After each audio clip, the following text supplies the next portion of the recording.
Hey everyone, in this video I will show you how you can use magnifier in Windows 11. So let's suppose you want to increase your size. Uh, so you can do this. Right click in the start menu, click on setting. So now go to accessibility and here you have to click magnifier.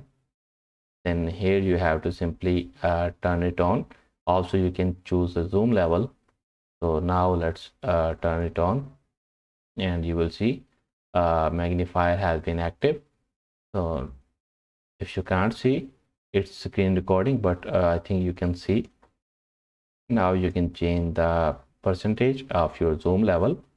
So that's how you can use magnifier in Windows 11, or you can use the short command Windows by holding the window key and the plus button to turn on the magnifier. So thanks for watching.